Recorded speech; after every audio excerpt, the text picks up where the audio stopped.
Hi, this is Jan, the wine lady, and today I thought I would talk about white wines, some very basic white wines to get you started. Um, I wanted to go into Chardonnay, Sauvignon Blanc, and Pinot Grigio. Those are the three basic whites that you could start with that are very easy to drink and very easy to find. First, I want to start with Chardonnay. This is an example of a Chardonnay. Excellent Chardonnay. If you're looking for a really good Chardonnay, this would be a good one to start with. The problem with Chardonnay is it can be very heavily oaked, which means they ferment it in oak barrels for a long time. Some people like this, some people don't. I personally don't like a lot of oak in my Chardonnay. I like to have it very fruit forward, which means you can really taste the fruit. Generally, apple, pear. If it's made in a warmer climate, you might taste a little bit of peach in there. What I really look for in Chardonnay is a buttery taste. It's more of a mouthfeel than a taste. It feels like cream or tastes like butterscotch or butter. It's very distinct, but it's not easy to find in Chardonnay. Most of the time the label will say it's had malolactic fermentation, which means that it's been fermented to have that buttery taste. There's a great debate going on whether oak Chardonnay or buttery Chardonnay is better. As I said before, it's very subjective. It depends on your personal preference. Mine happens to be buttery. The only way to really find out is to try several types. California makes a lot of Chardonnay. Chardonnay is made all over the United States and all over Europe.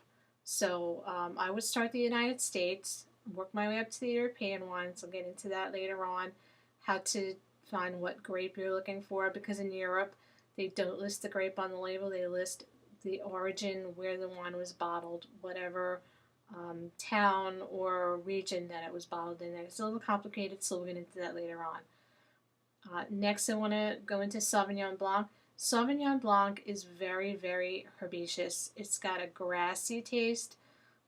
You'll detect grapefruit and lime. It's very crisp, which means acidic. It's very good with food, especially poultry, like a poultry in a cream sauce. Excellent for that. You can drink it by itself. It's a little hard to get used to. Don't be intimidated. Again, like I said, you've got to try several types of wine to find out what you like and what you don't like. And drinking one bottle is not going to tell you.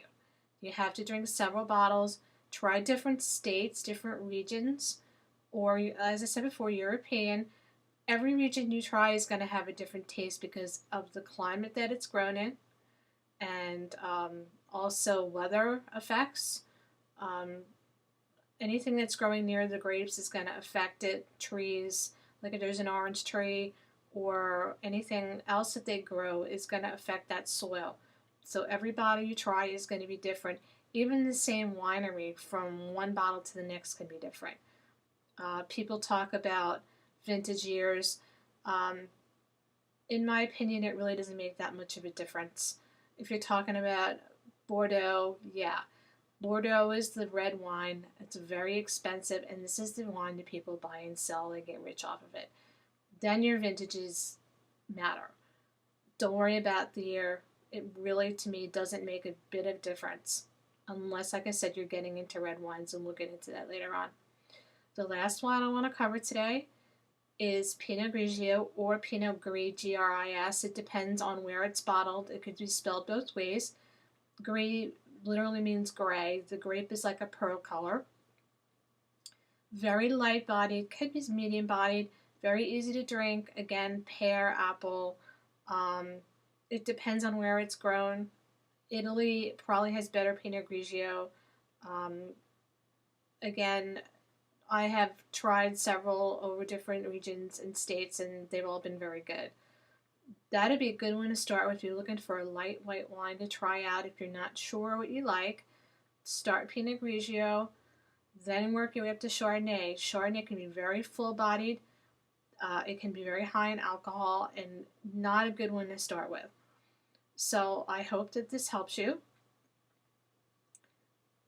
Go to your local store. Try and find a store that specializes in wine. Go in and talk to the people that work there. Pick their brain. Ask them, I'm not sure what I like. Do you like sweet? Do you like crisp? They're going to ask you these questions. Try and at least get that far so that you know what you like and what you don't like. Either you like really sweet wine or you like really dry wine. Sometimes there's a middle road. I like more sweet wine, and the reds tend to be more dry, but Chardonnay can be very heavy.